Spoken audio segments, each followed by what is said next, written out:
Hey, what's up, fam? This is Nick, also known as the Progressive Martial Artist. I want to shoot this video because there is a trend I am seeing right now that's deeply disturbing to me. And I'm talking about the rhetoric that's coming out of the Democratic Party and the Joe Biden campaign regarding foreign policy and the allies that they are surrounding themselves with, right? So, what is happening right now is my biggest fear. And I made a video about this not too long ago, so check it out. It was my biggest fears of a Biden administration, and what I'm seeing right now is my biggest fears coming to reality. I'm seeing the progressive left concede all their power up front because Donald Trump is a threat,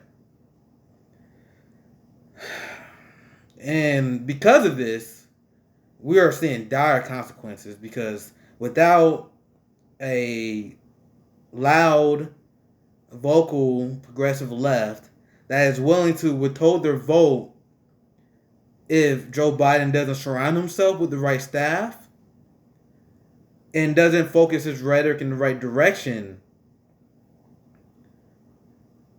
we need a progressive left that's willing to withhold that vote.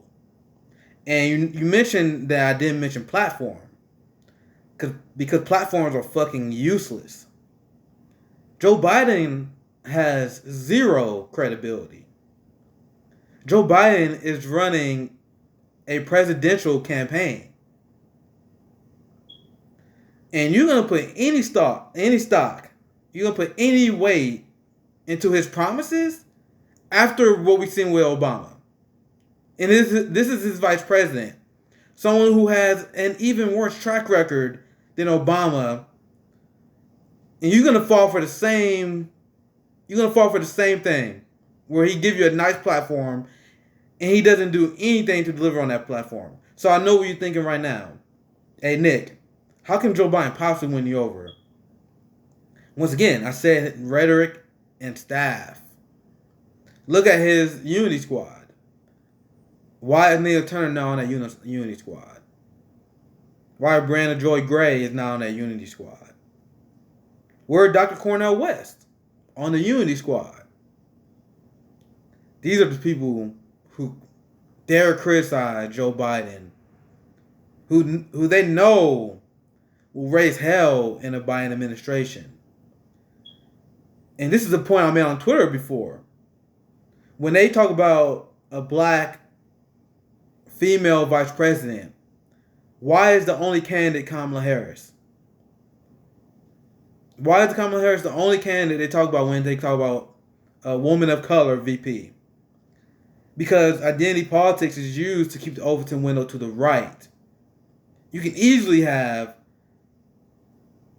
Nina Turner, Tulsi Gabbard, Barbara Lee in that conversation. And all three of those are significantly better than Kamala Harris.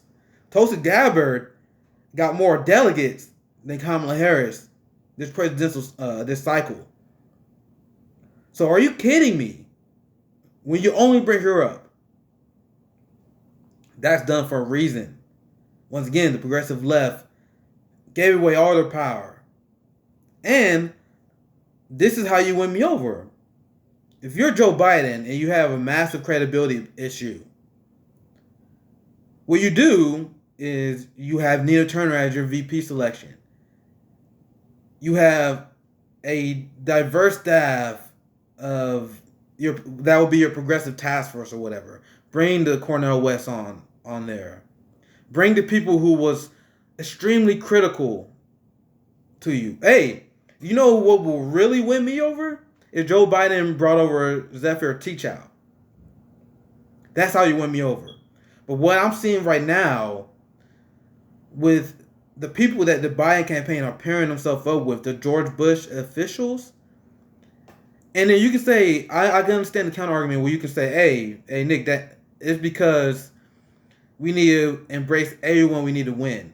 It would be one thing if they were just embracing the Bush officials' money and trying to use that to win. I still wouldn't agree with that.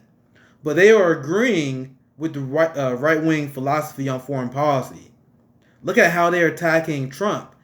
Donald Trump is a warmongering right-wing administration, and Joe Biden is attacking him from the right on Russia, on Venezuela, on China. He agrees with them on Israel. He agrees with them on Saudi Arabia. Are you kidding me? Elizabeth Warren is someone who's a favorite to be VP candidate right now, and she voted for Trump's military budget. Are you kidding me? They are running to the right. They are saying that Trump is weak on Russia. Even though Trump had continued to ramp up sanctions against Russia. Even though we are closer to a new Cold War than we ever been. Why do you think, just think for 1 second, why do you think Russia will put bounties on head of soldiers if true?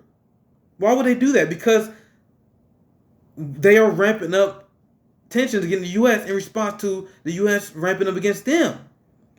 And you got Joe Biden calling out Trump on the right on Venezuela. So once again, think.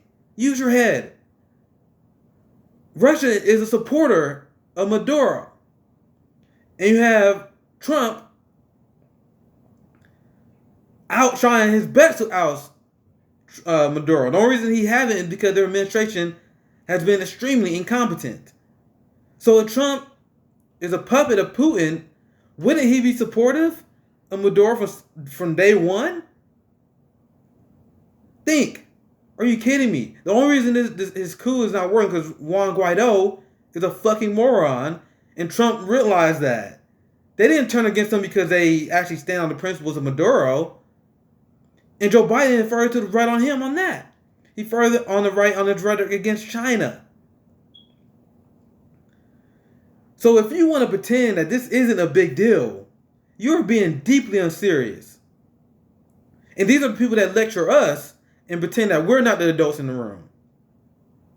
The people who promote the lesser of two evils, even though there will be victims of a Joe Biden administration. And this is the question I always pose to them, how you choose the victims. Because Joe Biden administration will terrorize the world just like Donald Trump has. You can see by the people he surrounded himself with. And this is a great point I've seen made in Counterpunch. If you have George Bush officials, and you had the Lincoln Project, you had Jennifer Rubin, if you had all these people buddying up to Joe Biden and trying to do everything they can, spending millions of dollars on the ads, donating to your campaign, do you seriously think they don't want anything in return? You seriously don't think that? Joe Biden already said he wouldn't be opposed to offering Republican officials jobs. And that is 100% what he's going to do if he defeats Donald Trump. And once again, I always got to circle back to this. This is only possible because Bernie Sanders supporters are giving up their voice.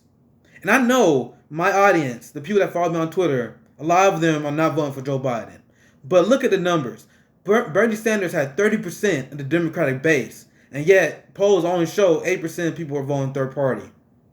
And then you got to take at least half of that because at least half of those are libertarians. So we are literally floating around, and this is being generous, we're floating around 3 or 4% for a progressive third party. Compared to the 30% of Bernie Sanders supporters that supported him. So we're going to see the same thing we see in 2016. A large amount of Bernie supporters supporting Joe Biden.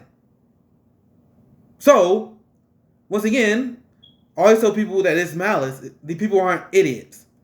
The Joe Biden campaign sees this, and they realize they have an opportunity to capitalize on this by running to the right of Trump, butting up with George Bush officials, getting in deep with dark Republican money. And this is, once again, my biggest fear as soon as Joe Biden won the nomination. This is why I immediately had my calls out for going third party. This is why I immediately had calls for Bernie Sanders putting his foot on the neck of the Democratic Party because he had such a giant fundraising mechanism and he had 30% of the Democratic base. Use that power to force Joe Biden to the left. They conceded all that power up front. And if the Democratic Party continue to go right, you walk. You use your power and you walk. You endorse a third party candidate because if you look at the situation I just laid out with Joe Biden and his disastrous foreign policy, he's going to have body bags too. He's going to be no better than Trump. And this is what liberals do that drive me crazy. They prop up U.S. imperialism so they can live comfortable lives. Not me. I stand in solidarity with Arabs that were terrorized under the George Bush administration. I stand in solidarity with the Latino community that was terrorized by the Obama administration. I stand in solidarity with the people who in Venezuela that's suffering because of Venezuela's sanctions. If you are willing to vote for Joe Biden when he's running to the right of Donald Trump on Venezuela, you're stepping on the necks of Venezuelans. You're stepping on their necks. And you are endorsing U.S. imperialism no matter what roles, no matter how you want to spin it. That's exactly what you're doing. Especially by not even trying to put Joe Biden on the left on these issues. Where's our progressive leaders? There should be a massive outcry from everybody. When the news broke that George Bush officials. The only people I saw that was upset is me, the activists. The activists of the left.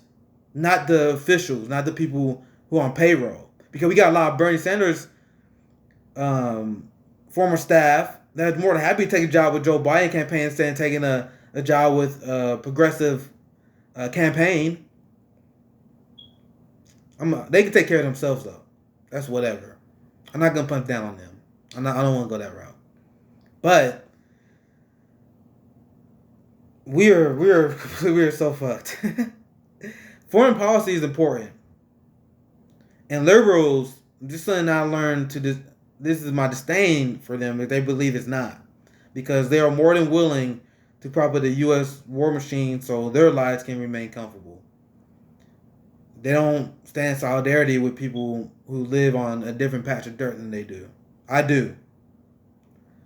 And we are in a different era where we are connected in each other's struggles.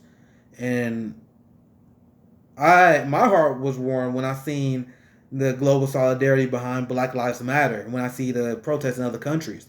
So how can you not stand in solidarity with other countries? And this is why other countries hate Americans as a whole, because other people in Europe and other people in other countries, the idea of us not paying attention to foreign policy is ridiculous. It's crazy to them. And I remember when I was a young, stupid lib, not really engaging in foreign policy like that. So once again, I just want to sum up why I find Joe Biden to be not even just a lesser of two evil, because I'm seeing his foreign policy rhetoric and it's just horrific. Once again, thank you guys for checking out this video. Sorry I gotta keep plugging it, but please check out my Patreon. I got linked in the video below. We gotta stand up to this military-industrial complex machine, and the battle against that and the battle against Joe Biden attacks on the Fourth Amendment in its career need to be front and center of the progressive movement. So thank you guys for checking this video out. This is the new direction that the left has to go. We gotta fight authoritarianism and militarism with everything we have. This is the Progressive Martial Artist. Sign out. Take care, guys.